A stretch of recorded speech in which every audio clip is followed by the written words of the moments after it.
Appearance on Dion's Daily Dose does not imply endorsement from or by any candidate or guest.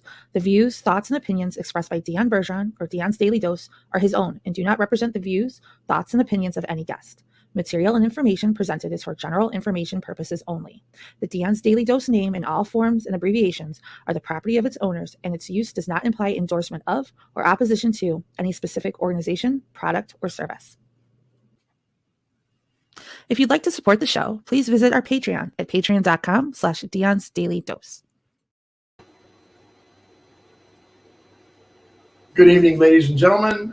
First of all, I want to start by saying I really apologize for the ICC one that we did. I didn't realize that there was a pretty hellacious echo in it. So I'm working on redoing that video right now, and we'll get it back up as soon as we can. I'm going to go through and repeat the timestamps, basically redo the whole video. I tried to process it with my audio software that I have, and it was still not good. So I sent it to a friend who knows a little bit more than I do, and it was still not good. So we're just gonna redo it because we had a comment that it was unwatchable, and they weren't wrong. It's really like echoey. So hence the headphones on this one. We're going to make sure that we don't have that problem. Anyway, this is Face to Face with Dion and Shawn. I'm Dion. And I'm Shawn. So today we're going to talk about the Senate hearing that happened on the origin of everyone's favorite virus, Corona. So they had a hearing where they're talking about it. We got timestamps. Hopefully, if you guys have seen it before, you know how this works. So let's, before we start, thanks to Shawn for setting this up. He's the one who went through, watched it all, had the timestamps, who's speaking, et cetera, et cetera. So here we go. All right, so our first little snippet starts right at the beginning of the video, and it is the chair, Senator Peters, from, he's a Democrat from Michigan. That's what I thought. Okay, so here we go. The COVID-19 pandemic was one of the worst public health crises that our country has ever faced. We lost more than 1 million Americans to the virus, family members and neighbors, friends and colleagues, and millions more died around the world. The COVID-19 pandemic led to a once-in-a-generation event that not only threatened our public health, but also created unprecedented challenges to our economic and homeland security, as well as our very way of life. As Americans navigated the COVID-19 pandemic, they endured changing healthcare guidance, uncertainty and misinformation about how to best protect themselves and their families from this deadly virus. Yeah, we did face a lot of misinformation. Interestingly enough, it seems that a lot of it came from our government. Uh-huh.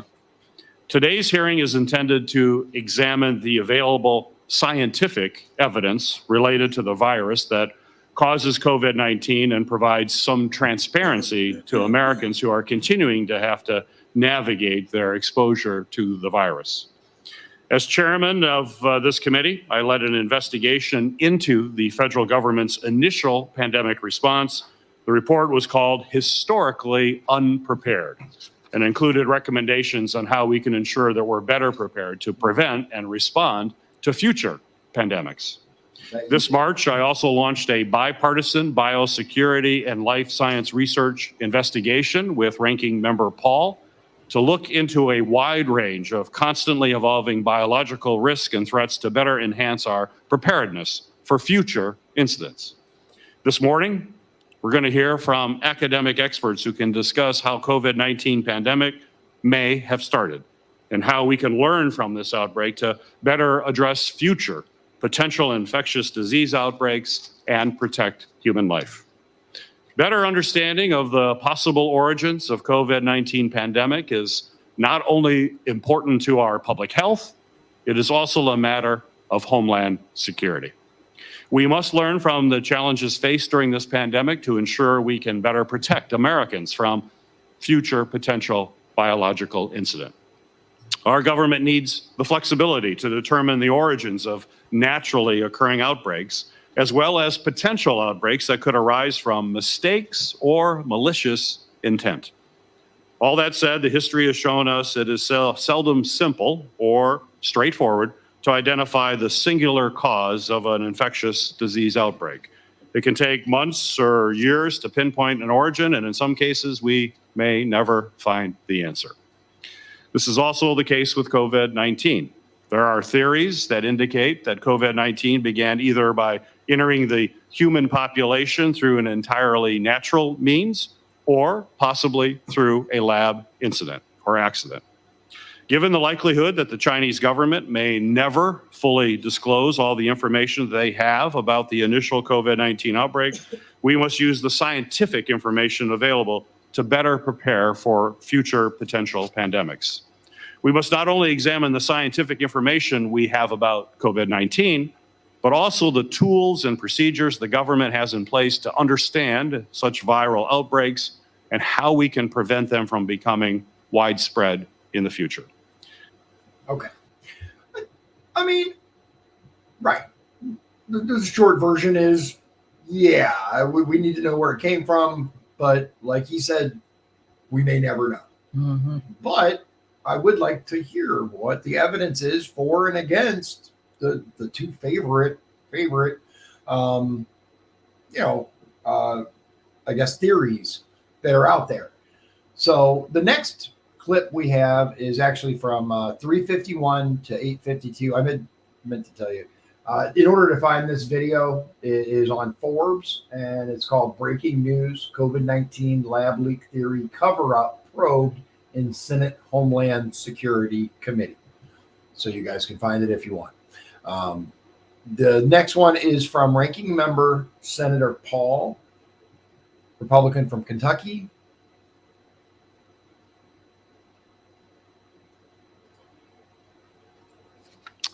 Now I'd like to recognize Ranking Member Paul for his opening remarks.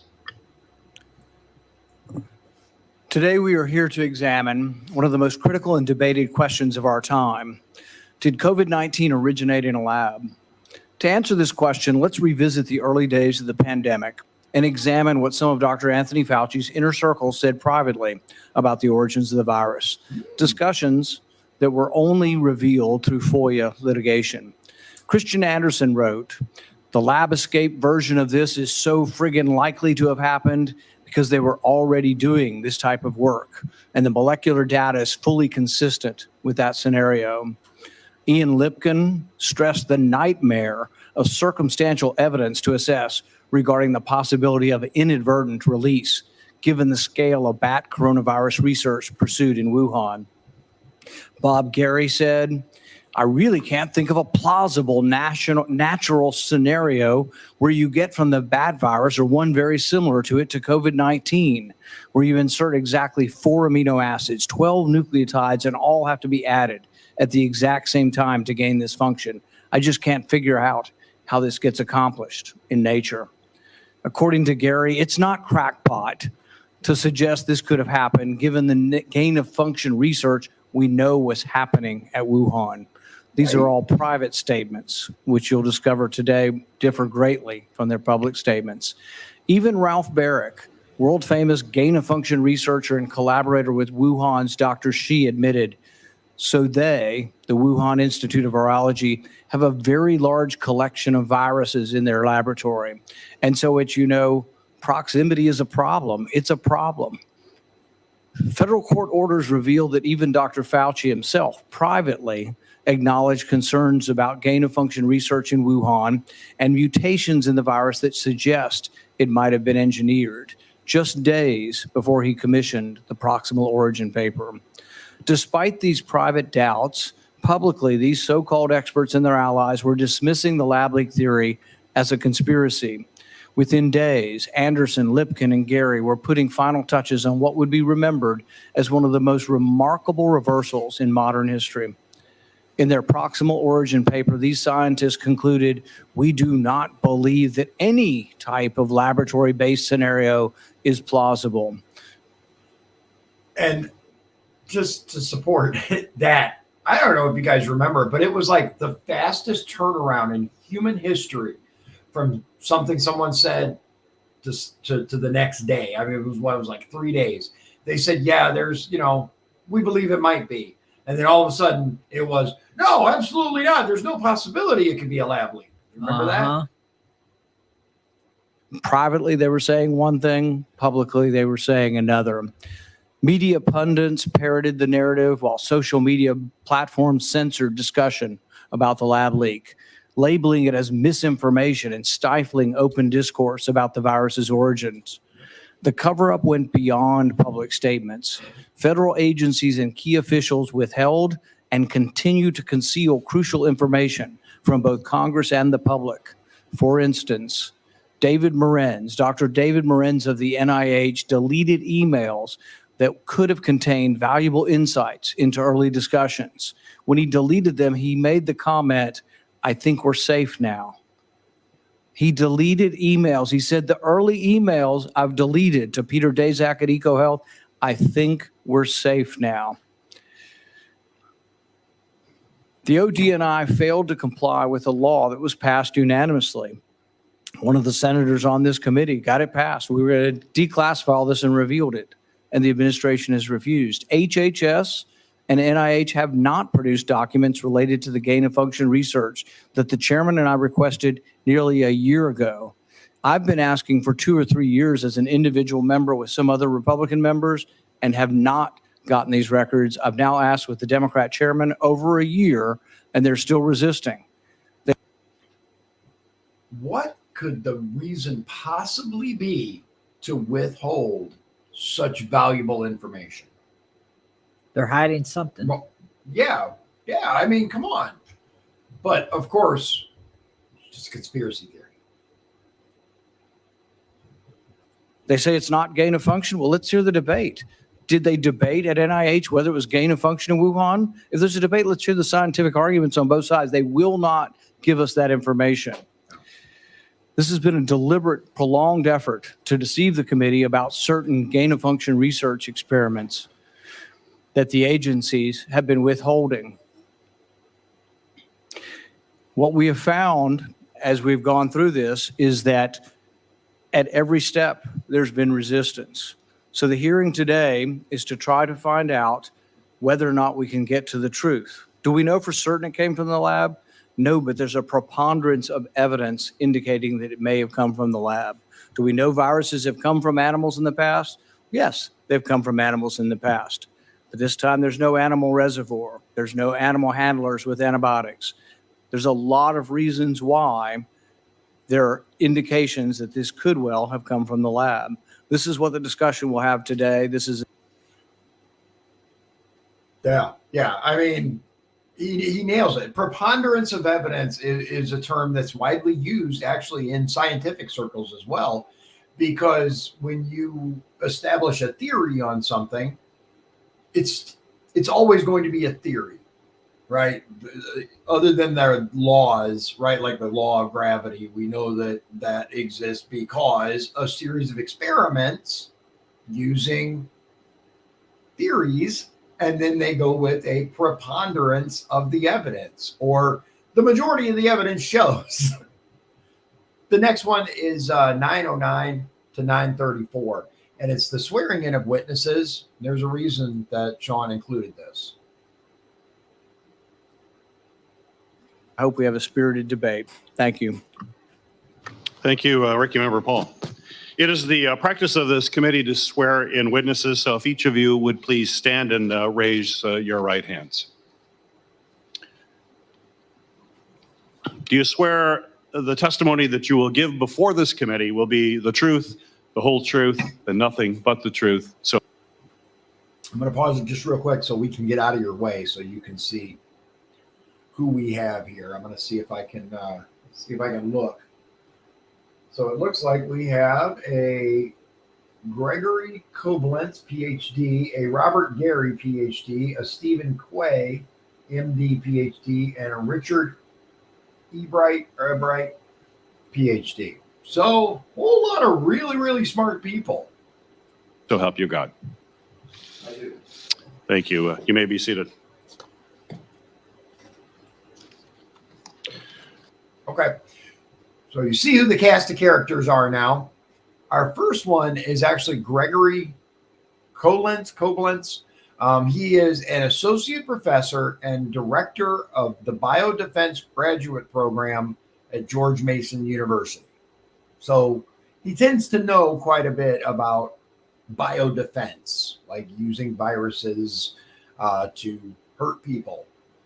So this is from the 10:55 to 13:45. So 10 minutes, 55 seconds.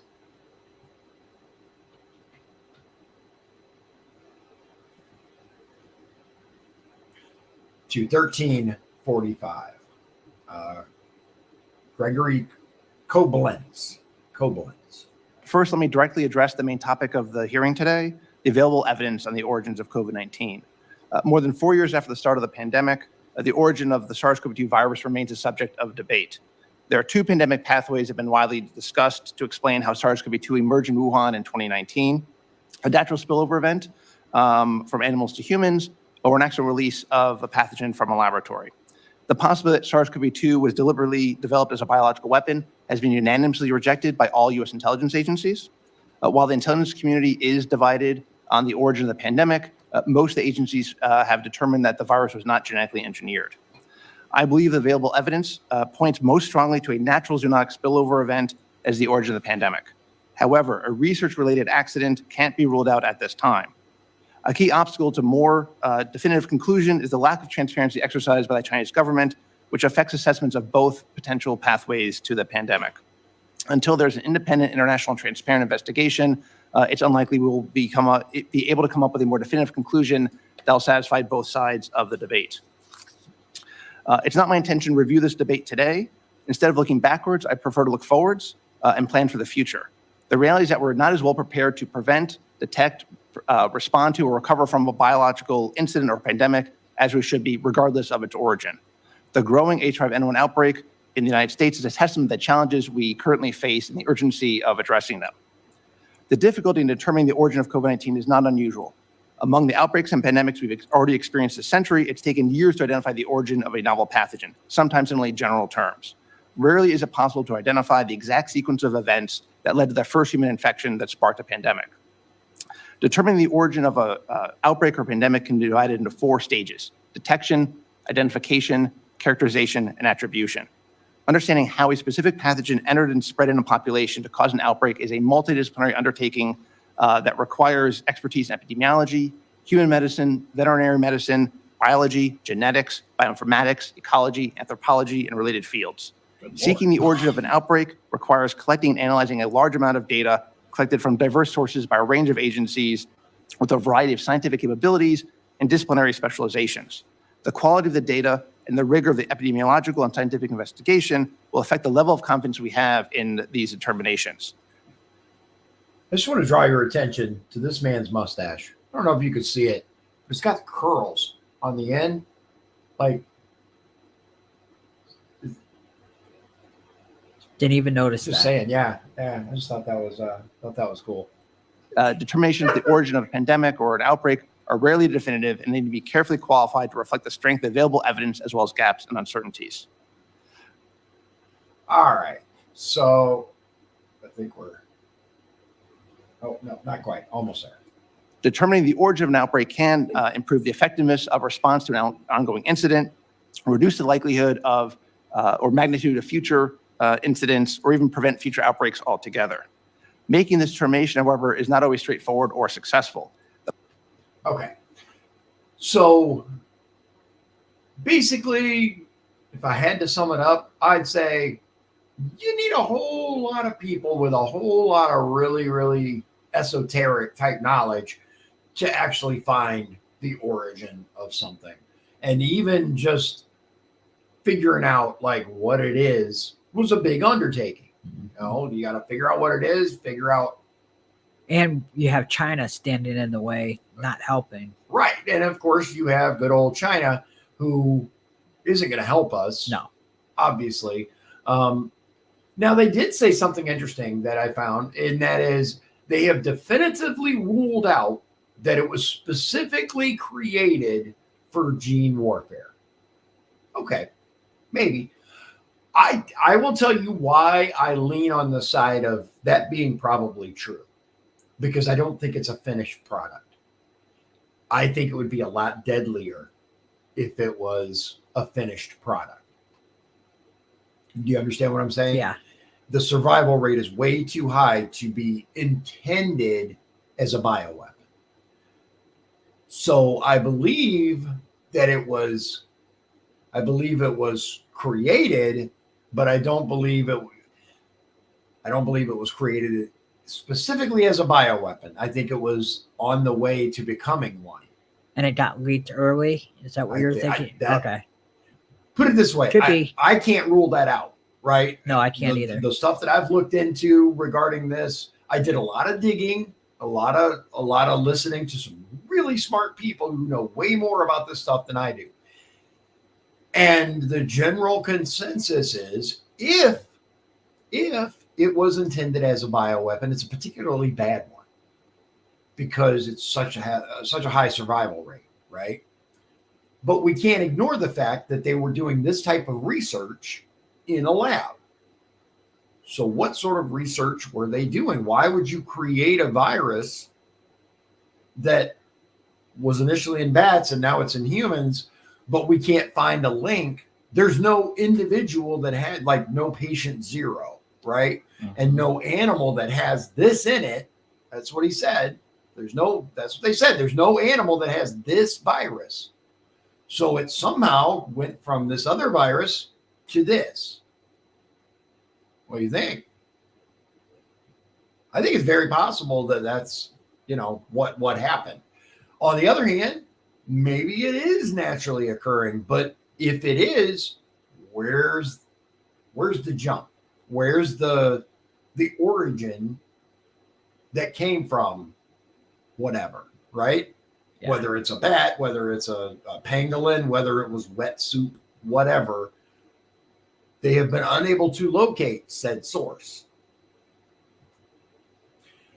Our next individual to speak is Richard Embright. He is a long one, all right? Super smart guy, apparently.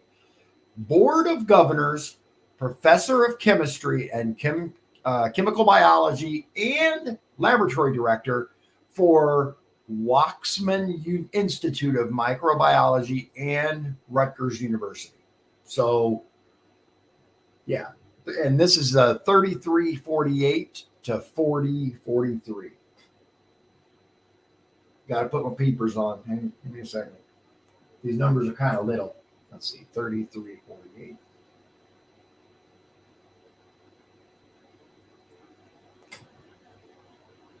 Origin of COVID, and will summarize key lines of evidence that support my assessment. I assess that a large preponderance of evidence indicates SARS-CoV-2, the virus that causes COVID, entered humans through a research incident. I base this assessment on information in publicly available documents, press reports, and scientific papers, on my research experience in microbial genomics, microbial genetics, DNA synthesis technology, and recombinant DNA technology, and on my knowledge of and experience with biosafety, biosecurity, and biorisk management for work with pathogens. 4 key facts support my assessment. First, COVID emerged in Wuhan, a city that is 800 miles from the closest bats harboring SARS-CoV-2-like viruses that could have served as progenitors of SARS-CoV-2, but that contains labs that prior to the outbreak were conducting the world's largest research program on bat SARS viruses, possessed the world's largest collection of bat SARS viruses, and possessed the virus most closely similar to SARS-CoV-2. The large distance between Wuhan and bats harboring SARS-CoV-2-like viruses points away from a natural origin of COVID, and Wuhan's status as the global epicenter of research on bat SARS viruses points toward a research origin of COVID. Second, in the 4 years preceding the outbreak, Wuhan labs performed research that placed them on a trajectory to obtain SARS viruses having high pandemic potential. And in 2018, 1 year before the outbreak, Wuhan labs proposed research to obtain SARS viruses having even higher pandemic potential and features that match in detail the features of SARS-CoV-2. Wuhan Labs performed high-risk virus discovery and gain-of-function research on bat SARS viruses. In their virus discovery research, Wuhan researchers searched for new bat viruses in caves in southern China, brought samples to Wuhan, and sequenced, cultured, and characterized new viruses in Wuhan. In their gain-of-function research, Wuhan researchers genetically modified bat SARS viruses, constructing viruses having enhanced ability to infect human cells and having enhanced viral growth and enhanced lethality in mice engineered to possess human receptors for SARS viruses, so-called humanized mice. Already in 2015, scientists expressed concern that the Wuhan Institute of Virology was conducting research that posed unacceptably high risk. At a 2015 Royal Society and National Academies meeting on gain-of-function research and its oversight, the research on bat SARS viruses by the Wuhan Institute of Virology and its collaborators was singled out as the research most likely of all research in the world to trigger a pandemic. In 2017 to 2018, with NIH funding, the Wuhan Institute of Virology constructed genetically modified SARS viruses that combined the spike gene from one bat SARS virus with the rest of the genetic information from another bat SARS virus, obtaining new viruses that efficiently infected human cells and obtaining at least one new virus that exhibited 10,000 times enhanced viral growth in lungs and 1 million times enhanced viral growth in brains and 3 times enhanced lethality in humanized mice. Yeah. What? That's why I picked this clip. Uh-huh. Oh my God, dude. So this guy's just spilling it all. Just like, yeah, by the way, they're literally actually creating bioweapons over there. That's what they're for. That's what gain of function is all about. And telling us that these viruses they're making are extremely, extremely dangerous. Yeah, that's not terrifying at all. Just wait until the In end. 2018, just 1 year before the outbreak, in an NIH grant proposal, the Wuhan Institute of Virology and collaborators proposed to construct additional genetically modified SARS viruses, proposing to construct viruses having spikes with even higher binding affinities for human SARS receptors, seeking viruses having even higher pandemic potential. Also in 2018, just 1 year before the outbreak, in a DARPA grant proposal, the Wuhan Institute of Virology and its collaborators proposed to construct genetically modified SARS viruses having a furin cleavage site, a feature associated with increased viral growth and increased transmissibility. They proposed to insert the furin cleavage site at the spike gene S1, S2 border and to construct the viruses by synthesizing 6 nucleic acid building blocks and assembling them using the reagent BSM-B1. Third, Wuhan Labs performed this research on SARS viruses using an inadequate biosafety standard, just biosafety level 2, an inadequate personal protective equipment, just gloves and a lab coat. Lab accidents that result in infection or release are common, even at biosafety levels higher than biosafety level 2. That's okay. The fact that they're doing all this stuff without proper safety gear, guys, like, come on. And we're funding this. Our money is funding this. And that was my reaction exactly when I watched this the first time. We had higher safety standards at our doctor's office. Like, what, bruh? Gloves and a lab coat for potentially deadly. Anyway, let's get through this. If I stop every time they say something that shocks me, we're going to be here all night. For context, the original SARS virus, SARS-CoV-1, caused lab-acquired infections in Singapore at biosafety level 3, SARS. in Beijing twice at biosafety level 3, and in Taipei at biosafety level 4. For further context, SARS-CoV-2 itself caused lab-acquired infections in Beijing in 2020 at biosafety level 3, and in Taipei in 2021 at biosafety level 3. The Wuhan Lab's use of biosafety level 2 for research on bat SARS viruses would have posed a high risk, a very high risk, of infection of lab staff upon encountering a virus having the aerosol transmission properties of SARS-CoV-2. Fourth, in 2019, a novel SARS virus having a spike with extremely high binding affinity for human SARS receptors, a furin cleavage site inserted at the spike S1, S2 border, and a genome sequence with features enabling assembly from 6 synthetic nucleic acid building blocks using the reagent BSMB1, a virus having the exact features proposed in the 2018 NIH and DARPA proposals, emerged on the doorstep of Wuhan Institute of Virology. SARS-CoV-2 is the only one of more than 800 known SARS viruses that possesses a furin cleavage site. Mathematically, this observation alone implies that the probability of finding a natural SARS virus possessing a furin cleavage site is less than 1 in 800. Taken together, the presence of a spike having an extremely high affinity for human SARS receptors, the presence of a furin cleavage site inserted at the spike S1, S2 border, the genome sequence enabling assembly from 6 synthetic nucleic acid building blocks using the reagent BSMB1, and the 1-4-1 match between these features and the features proposed in the 2018 NIH and DARPA proposals make an extremely strong case, a smoking gun, for a research origin. In summary, multiple lines of secure evidence point to a research origin. By contrast, as I hope I will have the opportunity to review in response to questions, no, zero secure evidence points toward a natural origin. Thank you.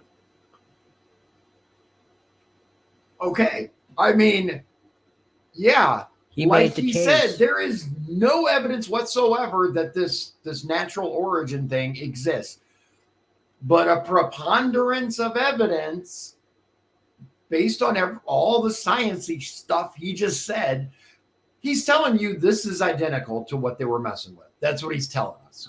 Really, a whole bunch of sciencey speak, but he's showing he knows what he's talking about. This is exactly the same. That's exactly the same. This is exactly the same. The chances of that happening in the wild are virtually nil. Especially, we would have found something by now if it did happen naturally. Wow. Okay. So our next clip is from Chair Senator Peters, Democrat from Michigan. He is the guy we started off with, and that is from the 4146 to 4409. 4146.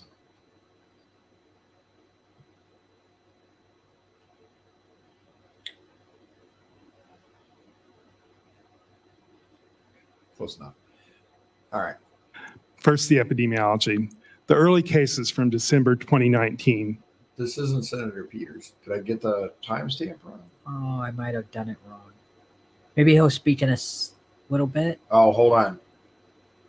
I wrote it down wrong. 4116. That was my bad. Okay. Sorry. 4116 to 4409. Assumptions based on what's out there. So my question for you, Dr. Gary, is could you elaborate more on the specific hard evidence that supports your claim that the Chinese market in Wuhan was the most likely source of the virus? Certainly, and thank you for the question. There is a lot of evidence that this virus emerged from the Henan seafood market in Wuhan, but let me just focus on 3 points: epidemiology, molecular forensics, and genetics. First, the epidemiology. The early cases from December 2019, before the disease was even described, all centered around, in fact, they painted a bullseye on the Henan seafood market. The molecular forensics. Environmental samples were collected from the market after it was closed. The hotspot of SARS-CoV-2 positivity, the RNA, was in the southwest corner of the market. In those very same samples, RNA and DNA from raccoon dogs and mass palm civets was found in these samples, commingling with the SARS-CoV-2 RNA. Genetics. The SARS-CoV-2 spilled over at least twice in the market. The phylogenetics, the genetics of the virus are very clear about that. That is not compatible with a lab leak. Dr. Gary, do we know that the virus that caused COVID-19 existed in the Wuhan lab before the pandemic? And if not, how could we find that out? In fact, we don't know. The intelligence community has looked at that point very intently and has not been able to determine that Wuhan had the virus. We don't have the evidence from the Chinese. It's just one of the many things that we're missing that we would like to get from the Chinese government. Based on the bat coronavirus that we know that researchers in the Wuhan lab are working on, would it have been possible for them to create this virus? Is it possible? Not from a bat coronavirus. If you take the time to read my written testimony, I'm going to, in that document, I went through a lot of evidence that this virus did not spill over directly from a bat to a human being. Okay. That's not what he asked him. No. I just want to make sure he didn't ask him whether it came from a bat. He's asking if this virus was present. And just in case you guys missed it, the answer was, we don't know. We claim no, but we don't know because China won't. And I wanted to get both sides. That's why I picked. No, Okay. I appreciate that. I just want to make sure I'm not missing a point because, yeah, certainly seems kind of dippy to me, but whatever. Had to go through an intermediate animal. And it's not just the evidence from the non-market. There's other genetic evidence. The bat coronaviruses are viruses that are spread by the gastrointestinal route. For a virus like this to become a respiratory virus is just going to require too many mutations, too many changes for a bat virus to spill directly over to a human being. That could only really happen in nature with replication through an intermediate animal. Okay. So either an intermediate animal or a lab. What he's saying is, I'm not sure if he realizes this, but to me, he just completely explained why it's not naturally occurring. Which lends credence to the other guy, in my opinion, unless I'm completely missing what he said, because what he's saying is there's no way that this went from a bat to a human. It did not happen. There had to be an intermediary animal, or at least intermediary thing. He said animal, but if you, for example, took this, altered it, stuck it in something, let it mutate a little, grabbed it, stuck it in something else, that's what they do with these labs. Like okay. Am I missing something? No, you're not. I just making sure, because anyway, all right. So, but I think it was a good question. It was definitely a good question. I just don't think this guy answered it the way he thinks he answered it. Like, I don't know. It's kind of sketchy. Our next our next one is ranking member Senator Paul, Republican from Kentucky again, and we're at 48 to 55-35. Yeah. I had to double check the notes because I don't want to mess that up again.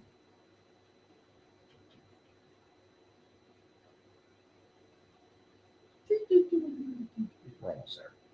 48. Yeah, let's start at 48-44 so we don't miss anything important. And we're going to 55-35. Here we go, ladies and gentlemen. Frontiers of Freedom and Dr. Alina Chan. Without objection. So just in the last few minutes, Dr. Gary has told us that this couldn't have come from bats. It had to go through an intermediate host. That may well be true, but arguing against that is they tested 90,000 some odd animals, and there is no animal host that's been found. But what he also doesn't tell you is the animal host could be a laboratory animal.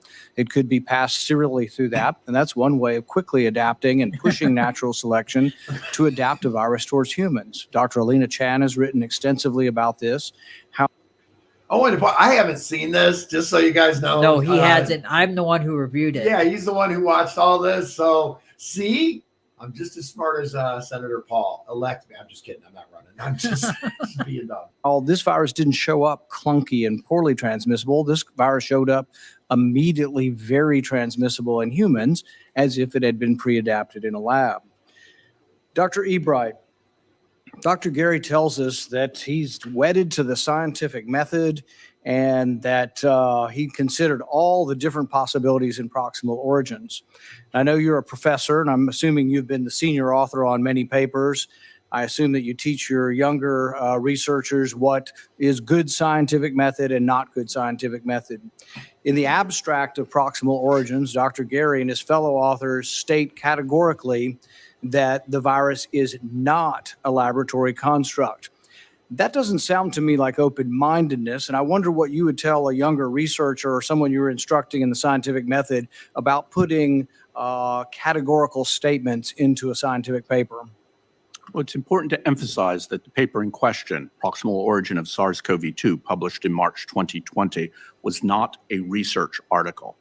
It was an opinion piece. It was published as a commentary, which is the section in the journal that holds opinion pieces and editorials. I'm going to pause it right there because I remember the media running wild with that piece as if, because it was published in that journal, it had to be super scientific. I remember that. You remember that? They said there's no way it could have. There's no way it could have. That's an interesting point. I'm really glad you included that. It was an opinion piece, like a letter to the editor at the New York Times that you read that means F all. Wow, not a peer-reviewed paper. Keep that in mind. So it was an opinion piece. The authors were stating their opinion, but that opinion was not well-founded. In March of 2020, there was no basis to state that as a conclusion, as opposed to simply being a hypothesis. Moreover, we know that compelling evidence has been presented as a result of congressional inquiry in the House that 4 of the authors of that paper, Dr. Anderson, Dr. Gary, Dr. Holmes, and Dr. Rambeau, in their private communications, show clearly that they knew the conclusion that they stated in that article was invalid. Wow. So they basically said, yeah, we're going to say this even though we know it's wrong. Or we don't know if it's true or not. Yeah, but like you said, in their private communications, they said they knew that was BS. So how do you rectify that? Were they under pressure to make that?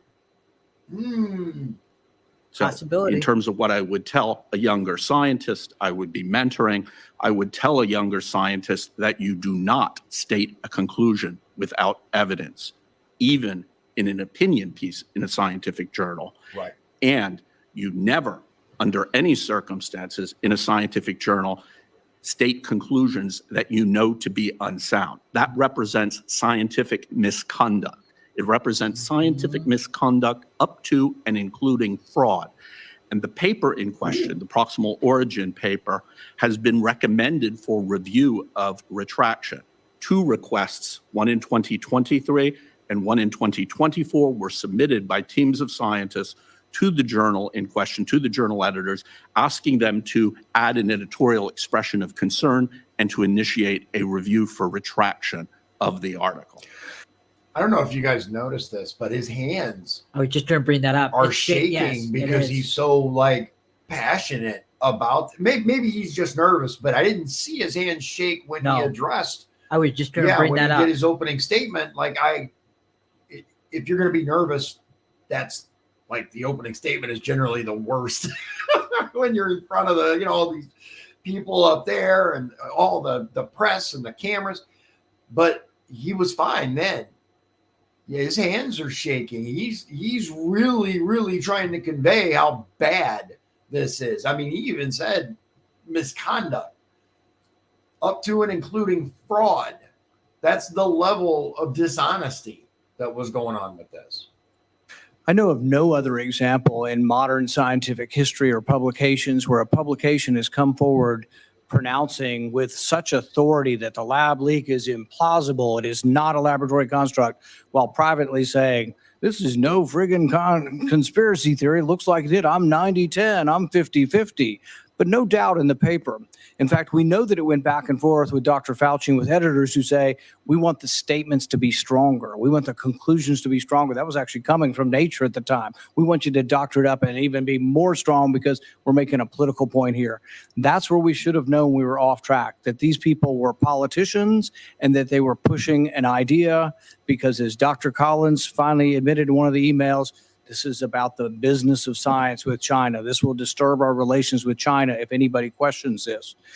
Dr. Quay, the idea that this came from the fish market, I thought had been discredited by virtually all of the scientists. Now, I'm really surprised it's still being presented here.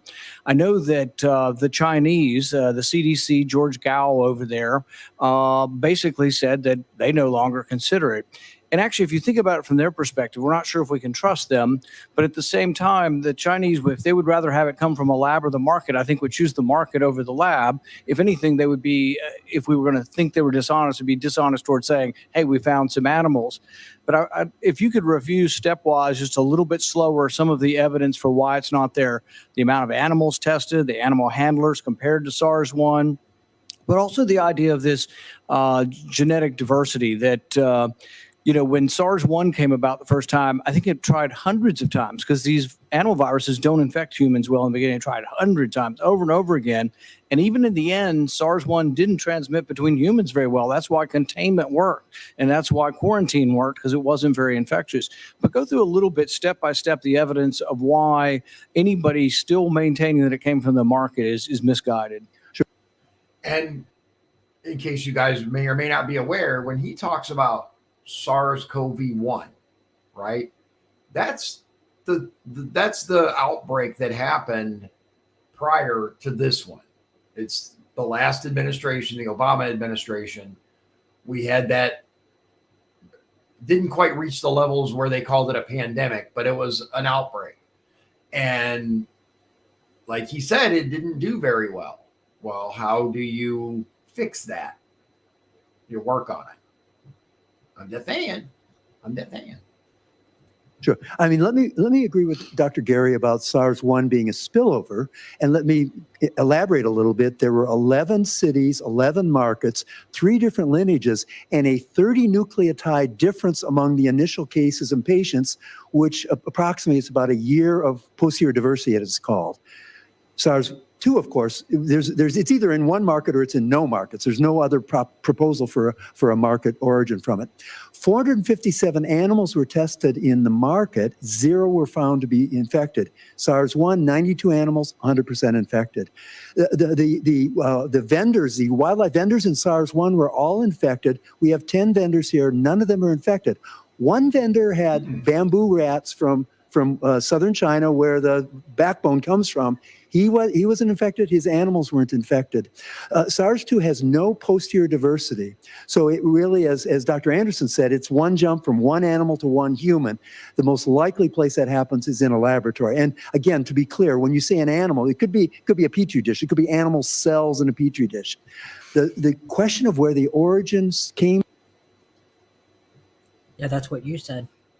from is the question of where the animal is. And they've tested 96 animals in nature, and they've tested 0 animals at Wuhan Institute of Virology. That's where we need to look. You know what? That's a really good point. We've tested all these animals from the market. None of them were positive. Even the guy because the big claim was, it was this guy who got like a bat, right? That was the claim. And this bat was infected. Well, the bamboo wasn't infected. He didn't have anything. None of the other animals that he had anything. They were all clear. Now, I do find it very interesting that there was an outbreak the last time, and it came from a wet market. And now they're saying this time it's also from a wet market. Last time it was a bunch of wet markets. This time it was just one. I mean, you would, and last time, they found a whole bunch, like you said, 100% of the animals were infected last time. That's genuinely where at least whether intentional or accidental release was. This time, none of them. So 102.32 to 110.30 is the next one. And that is actually Senator Johnson, Republican from Wisconsin. Johnson from Wisconsin. 102.32.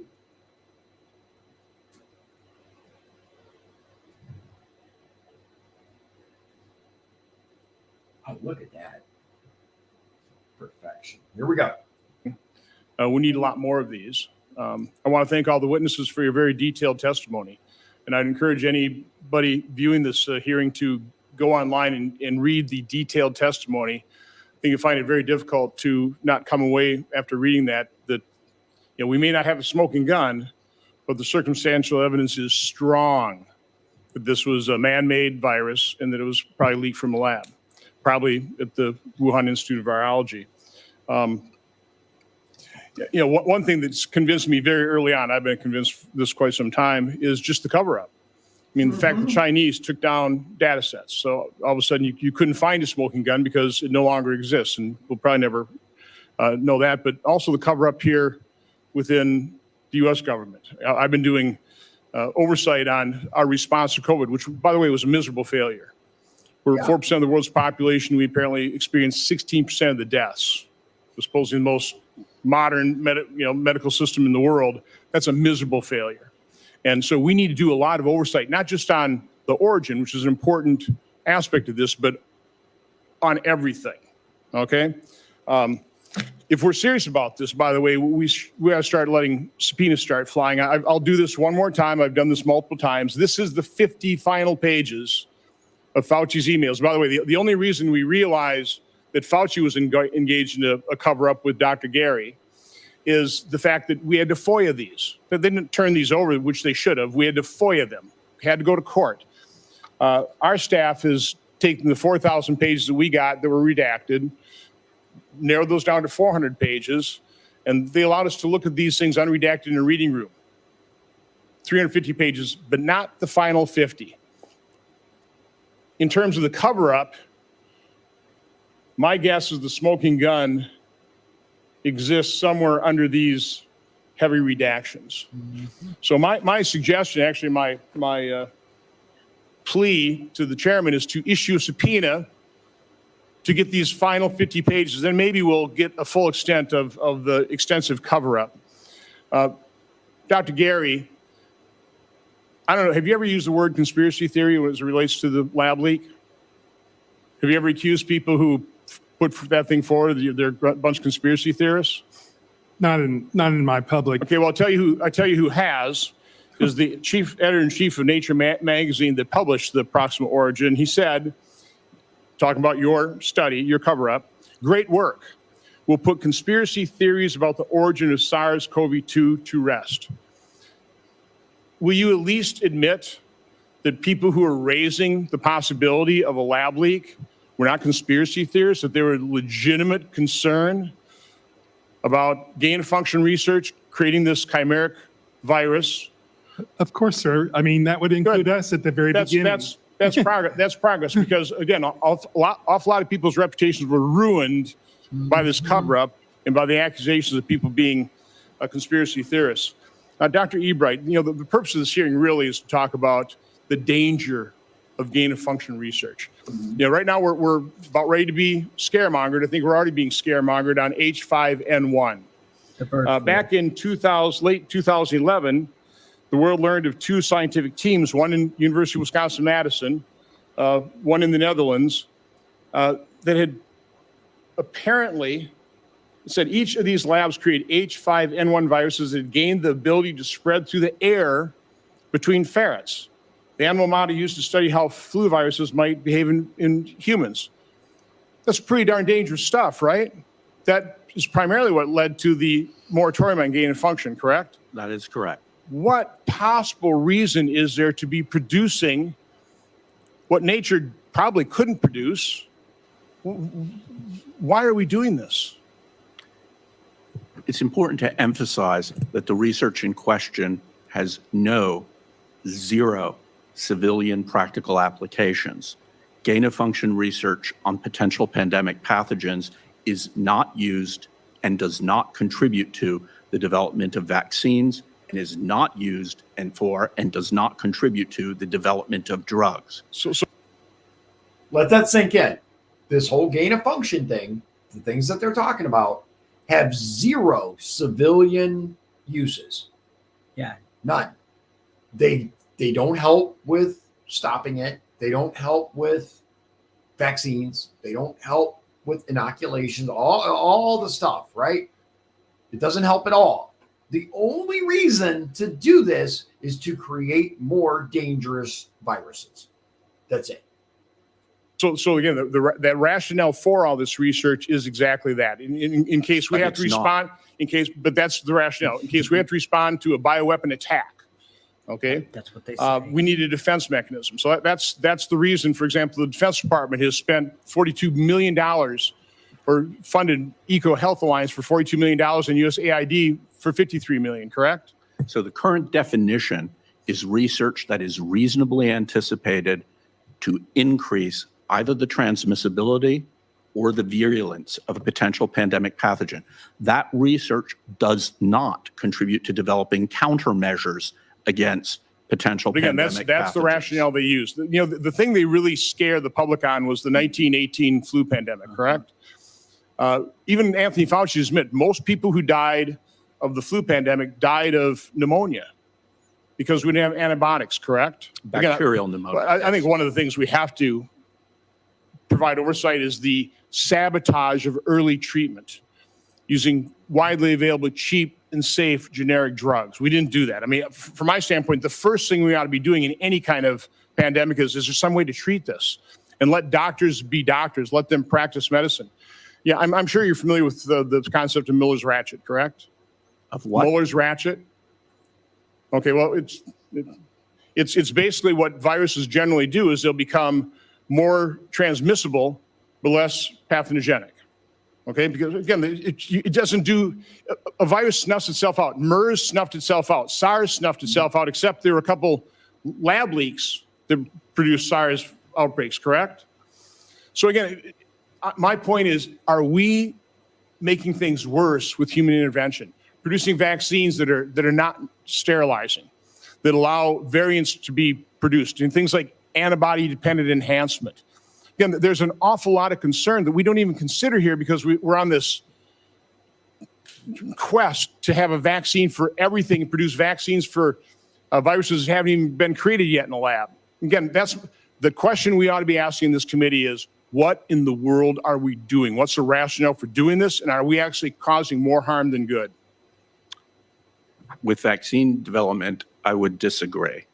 The vaccines in general do not pose significant harms and offer significant benefits. With respect to the gain of function research, which creates new threats, biological threats that do not exist currently and might not naturally come into existence in a decade, a century, or a millennium, that research creates threats. And those threats are existentially risky threats. And that research is being conducted without a justifiable rationale. There is no rationale in terms of development of countermeasures. Industry develops vaccines and therapeutics against diseases currently in humans, not against diseases that don't yet exist and need to be made in a lab. We could use a public debate regarding all things vaccine, the profit motive of it, and everything else, but that's for another day. You ready for the? I know there's quite a few bombshells on this, but just wait to the last clip. Okay. All right. Yeah. According to Shawn here, you guys hang tight. I know there's a lot, but it's the ending of this apparently is buck wild. So we'll see. As a matter of fact, we're there. Yeah. Yeah. That's why I said it was the last clip. Okay. All right. So 114.57 to 118.51. And this is Senator Paul Marshall. Oh yeah, I forgot to. I messed up again. My fault. It takes a little bit, man, to put all this in. And okay, so 114.57 to 118.51. This is Senator Marshall, Republican from Kentucky. Kansas. I'm just messing all up. It's okay. Now that I put my glasses on, it is KS. Not. It's okay. All right. 1457. I hate glasses. I hate having to wear glasses. They really get on my nerves. So I try to avoid wearing them whenever possible. And that leads to errors. So, all right, here we go. Buckle up. Mm-hmm. All right. But of all the smoking guns, and this is the hardest to explain to people, is just the genetic makeup of this virus. And you pointed out the protein spike. The protein spike alone would be like a person. The protein spike that fits into a lung cell would be like the chances of a person walking in the room with the key that fits the lock on those doors. I mean, it was a perfect protein spike. You mentioned the furin cleavage site. There's other spots. But I wanted to talk about the ORF8 site for just a second. Dr. Quay, what's the significance of this ORF8 site? So ORF8 is a protein that's down near the right-hand side of the virus. It is not in the final virus. It is secreted into the bloodstream, and it does two things. Early in the infection, it blocks interferon expression, so you don't sweat, you don't have a fever, you don't show the symptoms of an infection. And later in the infection, it blocks what's called antigen MHC presentation. So we learned from HIV that a virus that can block the ability of pieces of the virus to be presented to the immune system is a virus that is very hard to make antibodies against, very hard to fight against it. Two master's theses during 2015 that have only been published in Chinese, no papers came from it at the Wuhan Institute of Virology, it created a synthetic cloning system for ORF8. Right. So gain of function research around things that make viruses asymptomatic and things that make them not be able to make antibodies to are beyond the pale of what Dr. Ebright has said in terms of the civilian use. So if There's I could, Dr. Quay, no civilian so use. really this ORF8 is a synthetic link sequence never found in nature, and they place it in here. Right? They place this link in here for the purposes of the two cardinal sins, the cardinal sin of asymptomatic virus and then transmission without that symptom as well, and the inability to make an immune response. I mean, that's the cardinal sins of gain of function research. What purpose would there be if you're wanting to develop vaccines? Is there any civilian purpose, or is this in fact a bioweapon? I can't say it's a bioweapon because that's in the mind of the person that made it, but it is highly unusual, highly synthetic. They were doing synthetic biology around it, and its two functions are quite remarkable with respect to what kind of research you would do in the civilian world. Dr. Ebert, is there a possibility that it could have been a dual purpose, that they could have been used as a bioweapon? So the original SARS virus, SARS-CoV-1, is a tier 1 select agent in the United States. So it is in the group of pathogens and biological toxins that our federal government has identified as having high potential for use as a bioweapon in biowarfare, bioterrorism, or biocrime. I want to make sure you guys caught what he just said. SARS-CoV-1, the H1N1, right? I think that was MERS. Was MERS? it MERS or SARS? Yes. SARS. The thing that was all over during the Obama administration, the thing that, they were talking about earlier, definitely came from the market, right? Has been classified as a bioweapon. End of story. It's a bioweapon. By definition, therefore, according to our federal government, is a bioweapon agent.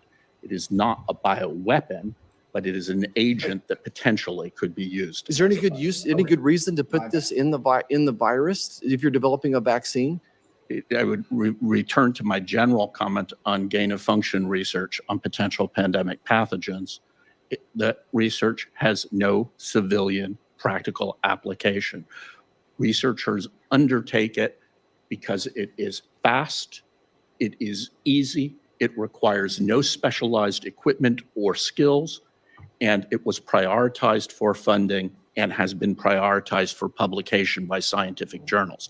These are major incentives to researchers worldwide, in China and in the US. The researchers undertake this research because it's easy, they get the money, and they can get the papers. Bingo. Why do they do it? It's not for you and me. It's because it pays the bills. It's easy. It's fast. And they have, like he said, SARS-CoV-1, the originator, is what he said, a bioweapon agent. It's not a bioweapon in and of itself. But it could be used with something else. Right. You can use it with something, or especially if you modify it. Isn't that terrifying? What were they talking about? They were talking about somebody modifying viruses. And why do they do it? Because it's easy and it's cheap to do. And they get paid very, very well to do that. That's insane, man. Isn't it? I told you that the last clip was That is bombshell. absolutely insane.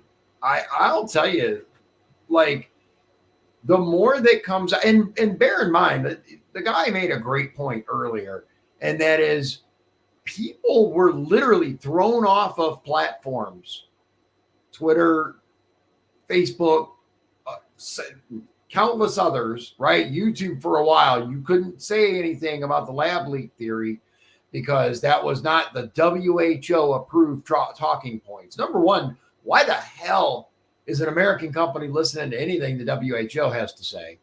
But number two, you're a platform, not a publisher. Discussion for a different time.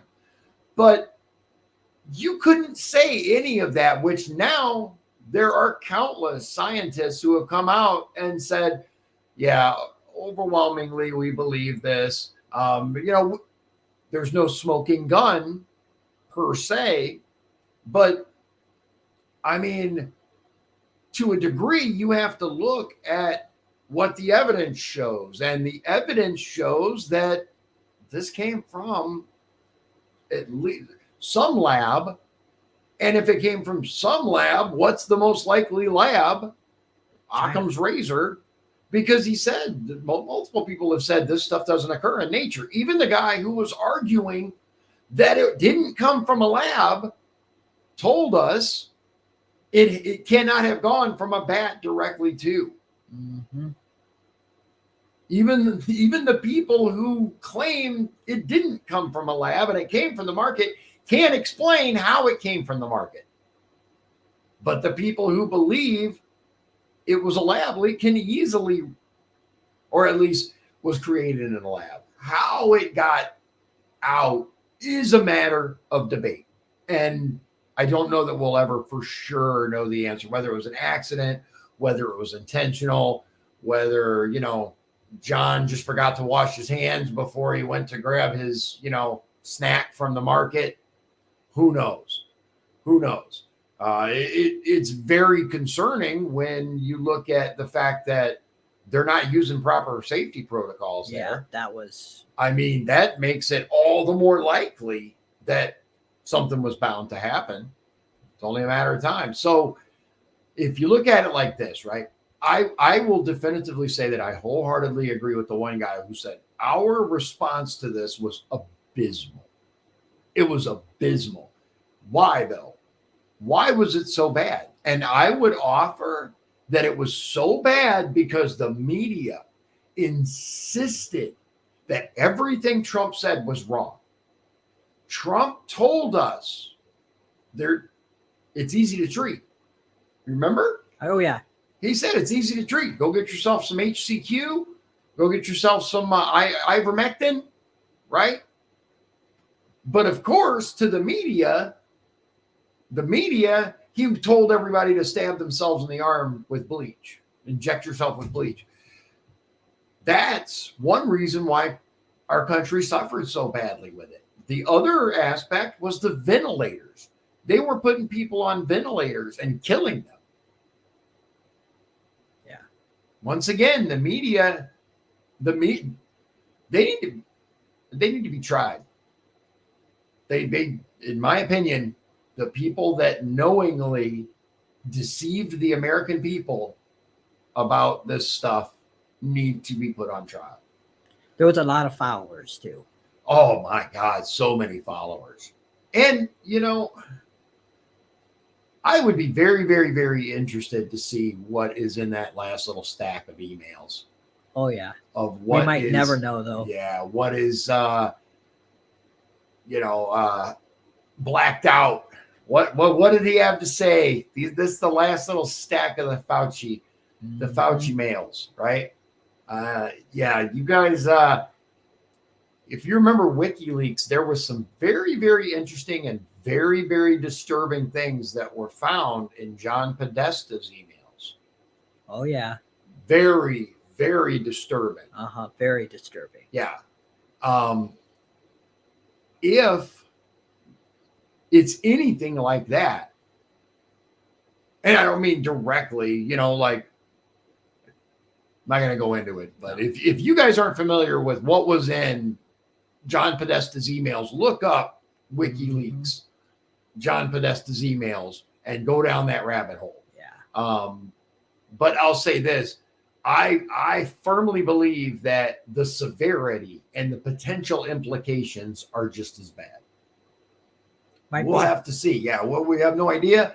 Currently, like he said, he's trying to get the last of it unredacted.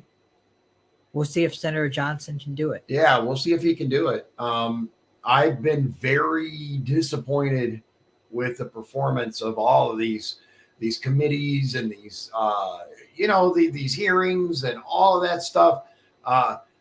But don't expect these people to get anything done. I'll say that. However, the more important part is you and I can watch this testimony and we can go, that makes sense. Do not fall for their bullshit again. Seriously. Don't listen to them when they tell you, because that's the next thing, right? The avian flu, right? The bird flu is the next big, terror thing. Oh my God, be afraid. Don't listen to those people. Do what we were told by somebody who was trying to help us out is my, particular word of advice. I have looked into it. I have seen that there is no reason, there's no ill effects from these medications that Trump put out there that I could find. I mean, just saying, the HCQ has been in use for how long? It's like 60 something years. It's used for malaria. And it was like pennies compared to these treatments that they want to give you that are how much? A lot. A whole lot. It's always a whole lot. It's about the money. It's always about the money. It's always about the money, ladies and gentlemen. Yeah. Well, I hope you guys enjoyed tonight. I hope you were able to learn something. And I'm glad. I don't like wearing headphones. I don't either. I don't really care for it. But in order to prevent the echo, I'm still going to work on trying to figure out a different method, even if it's something as little as like a little earbud or something that I can plug in my ear. But we're working on it. Okay. We're working on it. It's really frustrating when you create what you think is a high quality video. That had the International Criminal Court one was really good, I thought. It was. But unfortunately, it was really, really echoey. I don't know. It used to not happen. Now it does. I even tried moving the speakers and doing a bunch of stuff. The only other alternative is to turn the sound down, and you guys will have to crank it up. And that's not really an option. So we're getting it sorted. But as an update, there was no video this morning. My buddy who I do coffee break with, Jim, he was involved in an accident on his motorcycle. We thought he'd be good by now, but apparently his knee is like super swollen. So he had to go to see his, I don't know what you call it. Orthopedic? Yeah, the orthopedic. I don't know if it's an orthopedist or an orthopedic surgeon, but he went to see them and he had to do physical therapy, and they ordered an MRI so they can take a look at it. But hopefully he's good. it's weird because he doesn't think he hit his knee or did anything to his knee, but he went to work Monday night, right? And by the end of the morning, when he got off of work, he said his knee was like super swollen. So I'm not sure when he's going to be back. We're going to try to get him in here soon to at least get something recorded, but I think he's probably going to be doing physical therapy on Wednesday morning. So we may either have to record it and then play it or have it on a different day. But listen, tomorrow night, the debate. I can't wait. I cannot wait for this. You guys make sure you come. Seriously, watch the debate with us. It's going to be amazing. We're going to use either headphones or something to make sure we're not getting the echo because we're going to have the video, but we're going to make sure. I'd be very careful about drinking games on this debate because if man, oh man, it's going to be wild. It will be. It's going to be wild. I'm fully expecting at the last minute for Biden to pull him out, like his team to pull him out of it. But I hope. We'll see. We'll see. I don't see it happening. I don't know. You don't see the debate happening, or you don't see them pulling him? I don't see him pulling him out. Yeah, we'll see. We'll see. Yeah, we'll see. It's going to be interesting. So make sure it starts at 8 p.m. our time. 8 p.m. Central Time, and it's supposed to go from 8 to 10. So I'll probably have a video up because I'm a little behind. We're coming up, just so you guys know, we're coming up on our 300th upload to the streaming platforms, right? I did more videos, but they were in the beginning, and it was just like to Facebook before I started doing it to multiple destinations. I'm on my coming up very soon, my 300th episode. I actually genuinely considered trying to put some out so that the debate would be the 300th. I may still do that. Let me know what you guys think. Tell me in the comments if you'd like the debate to be the 300th or if you want me to do something different and special for the 300th episode. Again, 300th uploaded. I've done way more than that because I did it like every night for I remember that. Like a couple of years, man, going just like to Facebook and stuff. But those were terrible. They were a guy trying to figure out how equipment worked, and it was interesting. But yeah, tomorrow night, 8 p.m., presidential debate, or at least a president and a resident. And it's going to be incredible. It's going to be epic. It's going to be epic. So I hope you'll join us. That's it. You got anything else for him? Nope. Just excited about tomorrow. I'm super excited. We'll see you guys tomorrow night. God bless you. God bless Indiana. And God bless the United States of America. It's going to be a glorious day. Bye. If you'd like to support the show, please visit our Patreon at patreon.com/Dion's Daily Dose. This has been Dion's Daily Dose, hosted by Dion Bergeron. Executive producers, Shawn Holmgren and Michael Beebe. Copyright 2024. Dion's Daily Dose, all rights reserved.